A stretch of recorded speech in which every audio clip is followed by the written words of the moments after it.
This year marks the anniversary of not one, but two of the biggest franchises within all of gaming, and just so happen to both be jewels within the crown of Nintendo, and that is Metroid and Pokemon. Respectively, both of these have garnered fan bases well into the millions across the entire globe, and both of them are synonymous with gaming as a whole. The industry has them to thank for many of the advancements that we've had, and for many of the changes and many of the trends that we've seen in gaming. I mean, hell, both of them have caused separate different crazes and changed the landscape of gaming, so we know and love them for those reasons alone, along with the fact that they're just addictive and fun as fuck. But both of them also, interestingly enough, had fan games made this year around the same exact time, and both of those fan titles were shut down. The first one being a complete, from the ground up remake of Metroid 2 on Game Boy, and this was done in the same exact style as you would have seen with Metroid Zero Mission, which was a remake of the original Metroid, so it looks something like Metroid Fusion, Metroid Zero Mission. Combine that shit together and you have Metroid 2. That's the only title that, out of the Metroid franchise, that I've actually had the opportunity to sit down and play, so I was looking forward to this because I've gotten to see it over the years. Both of these titles have been worked on for almost a decade, each. Over a decade.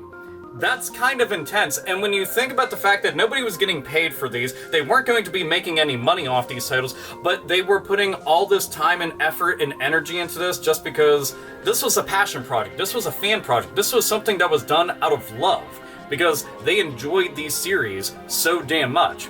They got shit canned though. Now, there's a silver lining to all of this, and that's the files are floating around on the internet, so many fans out there are releasing torrents for them, or just re-uploading them onto like Megashare or onto Mediafire, wherever it is that you're going to find them, so a simple Google search and you'll find them. I can't include them inside the description because Nintendo will go and shut down this video. That's the sad fucking truth of the matter. But this remake looked fucking phenomenal. And one of the cool things about it is, despite the fact that Nintendo went and said, well, cease and desist, shut this shit down because, well, attorneys have money cocks and they swing that shit wildly as if they're guts, and, well, that Berserk game is coming out and there's gonna be a lot of fucking carnage in that. And you don't want carnage in the courtroom, trust me. Miles Edgeworth didn't want to deal with it, neither do the people who are doing just fan projects. But luckily, it's still floating around out there, and they're still going to be continuing to do updates on these games, and then patches will be out there. I thought that was kind of cool in itself. But I was looking forward to this, but it was weird because these projects have been going on for such a long time, people were aware of them, but it wasn't until they were released that Nintendo came knocking and said, shut it down, right fucking now.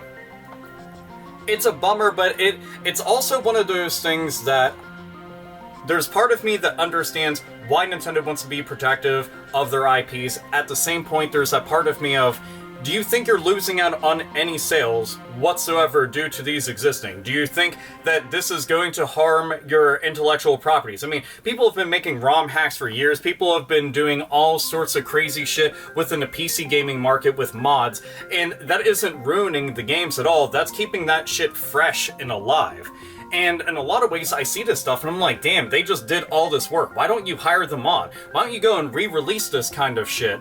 You know, just post it out there. It shows that you're kind of embracing your fans to be invested further and deeper into this. I mean, hell, this is one of the reasons why some people get into video game development, is by working on shit like this. People want to become programmers, and they want to become artists, they want to become technicians, they want to go and do all this shit, but when this happens, that kind of turns a lot of people against you. That's why I just don't see the point in any of this. You're not losing out on any money, and it's keeping your namesake alive. I mean, it makes sense. The other one being Pokemon Uranium. Pokemon Uranium, this wasn't just like a remake similar to the Metroid 2 remake. This was, from ground up, a brand new Pokemon game. Tons of new features and looked absolutely amazing. Think of something like along the, I don't know.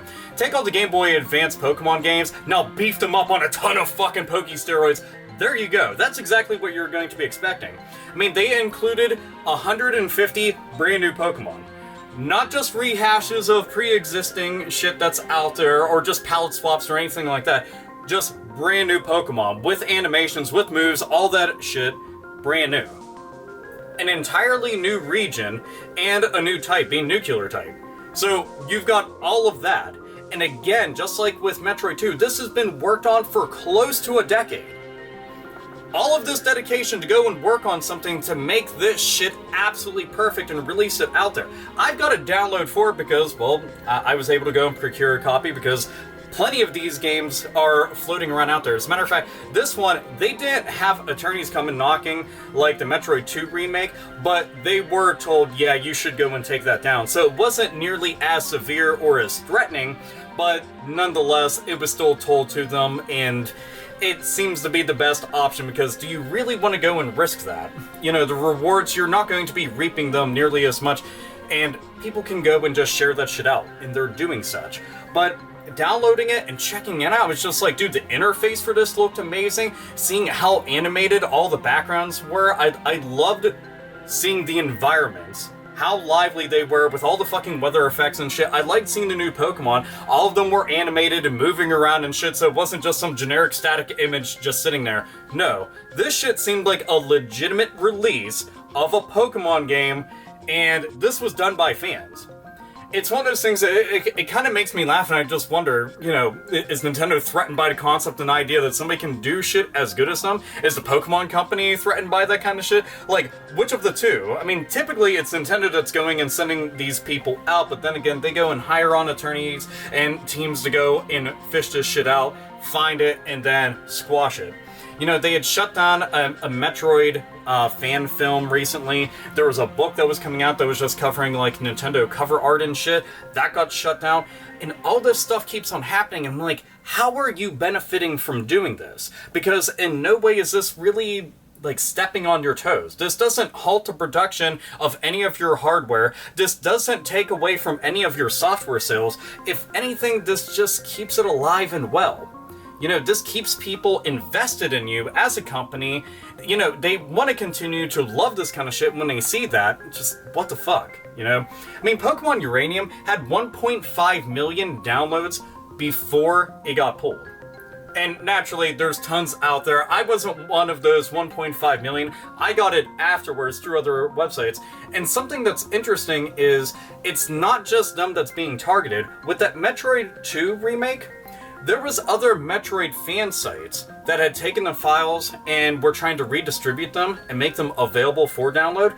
They also got hit with the same exact cease and desist orders and were told, you have to go and pull that or else. So they're kind of targeting everybody, and you have to be careful with where it's at. I mean, you anonymously can go and post things through file sharing, and again, torrents are pretty fucking hard to stop because, well, this is peer-to-peer. But with everything else, you don't want to do it on, like, a legitimate website because, well, you don't want to go and have anybody that's breathing down your neck that just so happens to have a fucking attorney's badge. Screw all that shit. But I just find this, it's so fucking aggravating and annoying, and I know that there's plenty of Nintendo fans out there just be like, why are you getting angry at Nintendo? I just got done saying, I can understand why they will want to. I just don't see the point in it because it doesn't do anything that is damaging to them as a company, to any of their products. Nothing. It does not. There's no negative impact at all. I mean, when I'd seen Capcom quite a while back go and take that Street Fighter Mega Man crossover game that was built from the ground up, I keep on using this term because they are taking these things from the ground up. These aren't just ROM hacks. They're taking this shit and building something and putting it out there. Capcom embraced that shit and put it out there and made available on the Capcom Unity website, had posted that shit all over social media, and embraced it. You know, the amount of mods that are out there in the world in PC gaming, you don't see anybody from, like, BioWare or Bethesda or anything like that who are freaking out over the modding community. No, they're happy about that shit. They're embracing it. They're all about that shit. Because it keeps it alive. I mean, think about id or ID Software, or whatever you want to go and call it. People call it so many different things. That shit would be dead and long gone if it wasn't for the fact that motherfuckers come in and keep on adding different shit to it. And again, just keeping it alive. You know, it's odd. Maybe it's because I grew up with consoles and PCs and I got to see the benefit of both, and I just don't get this mentality. You know, I really don't. There's one thing of being protective of your properties when somebody is putting a title out there that literally rips off every single bit of it and makes that shit available and is profiting off of essentially your work. You know, whether they're ripping off the likeness of something, the actual coding and some shit, taking any kind of assets and using them for themselves, then I can understand that. But this isn't doing that. These are just fans making things because they loved your product so much. Shouldn't you be humbled? Shouldn't you feel honored at such a concept and idea? I mean, this isn't a revelation that you need to go and come to. This is just common fucking sense. I mean, Pokemon means a whole lot to a lot of people out there. You know, when Pokemon Go went and got released, there's plenty of motherfuckers out there who are just like, oh man, that shit's for little fucking bitches to go and play that shit. Where you some fucking kitty faggot weeaboo asshole fuck that sits in his room. Oh, fuck you, little bitch. Meanwhile, now they're going and playing. So all the fucking slurs and shit that they can go and rattle off every single second trying to go and put others down, couple minutes later, they're off going and playing the same exact game trying to go and catch shit because that bandwagon, right?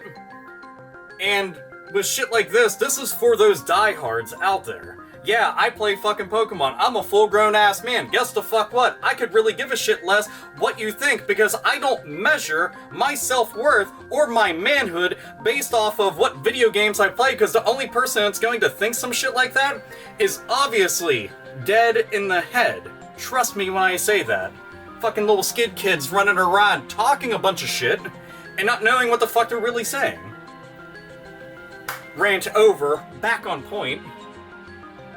These are franchises that should be honored by fans. And I mean, I can't even tell you how many fucking Pokemon ROM hacks I've seen floating around out there. I mean, there's ROM hacks of so many games out there that I've enjoyed the living shit out of, and so many different pirated versions on fucking cartridges and tons of shit. I just like that kind of stuff, and again, keeps it relevant. But when you're going around shutting down projects this big, why don't you look at this and go, that's a brand new game. What could we do to benefit from that? Look at this as a business opportunity that you would be able to work directly with some. I just don't understand how that's such a difficult concept for them to come to. I mean, this isn't a fucking conclusion that I should have to come to for you, and I know somebody could say, oh, well, you don't run Nintendo, so you can't be that fucking smart. But you're saying that this idea isn't. Is that what you're saying? I mean, I'm not going to sit there and fucking defend a company that I love and enjoy a whole bunch when they're doing stupid shit, because that's called a yes man. That's called somebody who essentially is never going to want to see them be the best that they can be when they're doing stupid ass shit, watering down their overall value. Do you understand that? If this does something negative to fans, then obviously I'm going to take issue with it so long as I think the fan was in their right, and they were. This is just dumb, but I'm glad that the titles are still floating around out there. So again, open a tab, go and search shit and check it out. I think that stuff's pretty cool. It's just a shame that it